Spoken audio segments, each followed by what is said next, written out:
randoms. They can kite, they fail the rescues, mess up their timing, and overall they ruin our matches. I mean, they're the absolute worst, right? Or are they? Well, you see, the problem with randoms is some of us are not patient enough with them, and at the same time, some of us are not patient enough with ourselves. You're probably wondering how these two tie together, and for that, I'll explain shortly. But before I do that, it's important to mention this disclaimer. I'm speaking from the perspective of my own life's experience and from the perspective of the psychological and sociological information I have gathered. Please do not misinterpret my words, since words have their limitations and don't express our thoughts through and through. And do instead ask for clarification in the comments, because there may be things I have overlooked, because I myself haven't experienced them. Firstly, we may not be patient enough with others because there are some unrealistic expectations. There is quite a lot of pressure to play perfectly and perform at your best, regardless of the conditions within the game or outside the game, and whether we're aware of them or not. We expect that others won't make mistakes, and others expect of us to not make mistakes as well. Because of this, we try our best to avoid mishaps, and end up being impatient with ourselves when mishaps do happen because of us. However, in cases like that, it's good to keep in mind that Identity V, like many other games, depends on quick thinking, split-second decisions, good coordination, and good communication. So it's safe to say that these skills you need may not always be performed well, especially not all in the same match. Moreover, we all exceed at different things, mostly because we're all built different. So while a player can be good at communicating with others in a match, they might not be great at quick thinking, or they might have bad reflexes. And while one player may be good at kiting, they can be bad at rescuing because of their ping. This also explains why survivors seem to lead a hunter to other teammates. It involves checking the hunter's location and avoiding getting hit, while also keeping track of other survivors' location.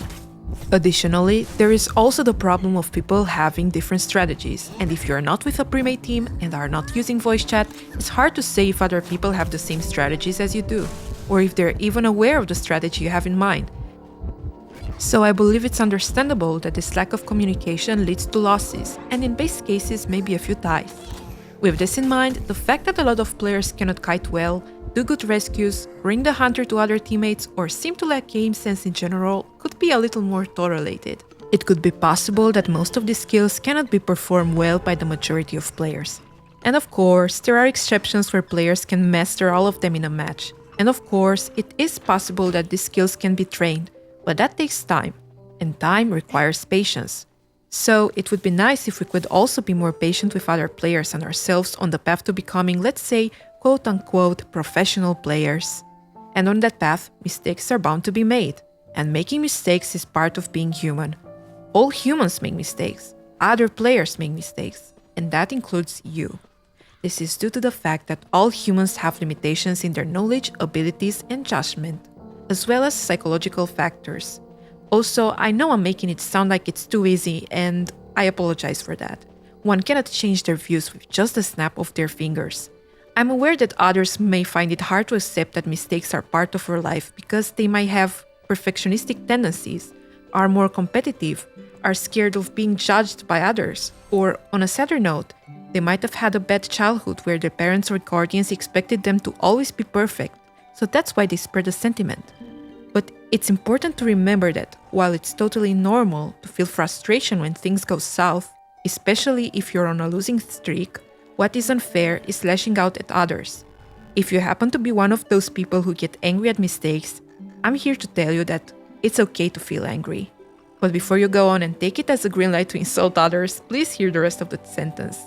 Take your time, allow yourself to feel angry at others and yourself, but please do it in an appropriate manner. If you don't know how, there is absolutely no shame. I can give you a few options. You could take a deep breath to collect your thoughts and emotions, and offer help in a friendly way, such as, I noticed you were struggling with rescuing. I'd recommend taking tight turner next time so you could all exit the basement safely. Or you could also use constructive language in a way that doesn't make the player feel defensive or criticized. Instead of saying, you failed to rescue the priestess, you could say, I'm saying this lightheartedly, but in this match I noticed that the priestess wasn't rescued in time. I recommend that in future matches the rescuer goes there in advance, so other players wouldn't die on the rocket chair. It might not look like much, but avoiding placing the blame on others by using I statements, you can sound less accusatory to others, and therefore, they might be more open to hearing you out. This way, you can express your anger in a more constructive way. Naturally, there will be some people who'll take it personally, even if your approach is friendly or neutral. But in such cases, it's important to remember that if you vocalize your dissatisfactions and their response is dismissive or aggressive, it reflects poorly on their ability to accept mistakes, not the validity of your experience. Alongside, it's also important to know that anger itself is not a negative feeling, even though the way the majority treats anger is. The majority of us treats anger like it's this terrible feeling no one should ever feel, when anger is in fact just like any other feeling. What matters is how one expresses it. If you're interested in how to be more understanding and accepting of your anger, or express anger in a healthier way, I recommend watching HealthyGamerGG's videos about anger. And I also recommend listening to Dr. Gabor Maté speaking about anger. They can explain things much better than I can, and I think a lot of you might find it useful if you're struggling with the whole concept of anger in general. I'll link some videos of theirs in the description of the video, so please consider checking those out. Secondly, if we look at it from a logical perspective, we may not be patient enough because of our cognitive biases. These cognitive biases can hinder our ability to become more tolerating of making mistakes or accepting others' mistakes.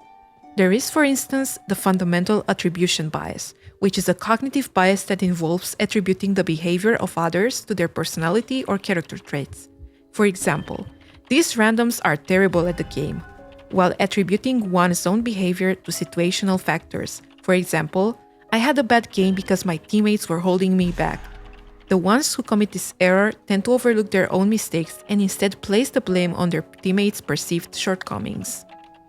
There is also the confirmation bias, where players actively seek out and remember information that confirms their belief that their teammates are to blame, while ignoring evidence to the contrary. For example, the players may remember the one time a random player made a mistake, but forget all the times they themselves made errors. In addition to this, there is also the self-serving bias, which involves attributing positive outcomes to one's own abilities and negative outcomes to external factors, like bad teammates. It's possible that players use this bias to protect their self-esteem and avoid taking responsibility for their bad performance in the game. Another bias can be the appeal to authority, in which players might cite their own experience, rank, or win rate as an authority to justify blaming their teammates. They might say, "I've been playing this game since 2018, I know I'm right," without critically evaluating their performance. And lastly, groupthink is another bias that can be found in gaming communities like Identity V. Players may conform to the group's attitude of blaming teammates because it's the prevailing sentiment in the community. They may not analyze their own skills or engage in independent thinking because of the group's influence. I mentioned quite a lot of biases, and there are probably even more. But I think it's important to be aware of one's own biases because this awareness leads to self-reflection, and self-reflection leads to being more understanding and being more patient with ourselves and others. Besides, it's essential to perform critical thinking and recognize that these tendencies can contribute to a negative gaming environment and hinder personal growth. No matter who you are, everyone is capable of having biases, including myself. And if you're curious about my experience, some of the biases I struggle with were the appeal to authority bias and the confirmation bias. Moving on. Lastly, if we look at this issue from an emotional perspective, some of us are not patient enough because some other people are not patient enough with us. I am pretty sure that in this community there are a lot of people with troubled childhoods, just like me, who seek refuge in video games because they help us escape reality and make us feel like we're good at something. And it constantly pumps up with dopamine, especially when we win. We feel pressured because when we make mistakes, instead of getting help or friendly advice, we're told off and judged for not playing perfectly. Because of this, some of us also spread this mentality of judging and being impatient with others. This leads to mistakes not being tolerated in the good majority of this community. Thing is, we want to prove that we're good players, and we want to be recognized as good players. So we play, grind rank matches, if we do happen to find any. Anyways, and try to gain that sweet recognition that we're pro players. The sweet recognition that is the badge. The proof that we've finally mastered the game and, well, the character we've been so obsessed with. There is a lot of pressure on such players. Because despite their skill at the game, once they make one single mistake, they quickly feel embarrassed or unworthy of their badge, especially if other team members point out that they don't deserve it. But I'm here to tell you that you do deserve the badge. Even if it's just a game, it's something you should be proud of. You guys have so much dedication for something you love, even if it's just a game. A mistake doesn't make you any less good of a player, especially if you look at all of your matches in hindsight. And even if most of your matches go wrong, there are lots of variables that may be at fault. Some of them being poor communication or even different strategies like I mentioned earlier. It's understandable to feel bummed out about making mistakes, especially when you want to become a good player. But no matter our rank, we're all capable of making mistakes, and we all can have good days and bad days. There is also the issue of lashing out at others or getting lashed out at. But lashing out isn't going to make anyone become a better player. On the contrary, it might discourage them. And while I'm aware that everyone has a different background and they might be impatient and have high expectations for different reasons, be it families that always expected too much of them, or be it that they themselves want to finally be acknowledged that they're good at something, or any other background you can think of, I believe it's important to remember that we shouldn't replicate how we've been treated. If others expected of us to always be flawless, we shouldn't expect a different group of people to be flawless too. Similarly, we shouldn't expect of us to always be flawless.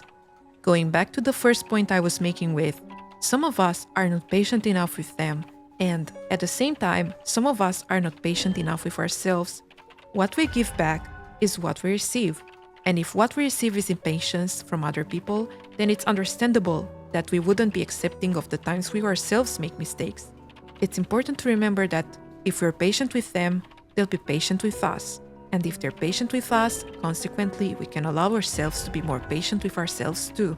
So, allow yourself to make mistakes and embrace them. They're proof that you're brave enough to navigate the unpredictabilities of your matches and that you're constantly learning and evolving to better yourself as a player.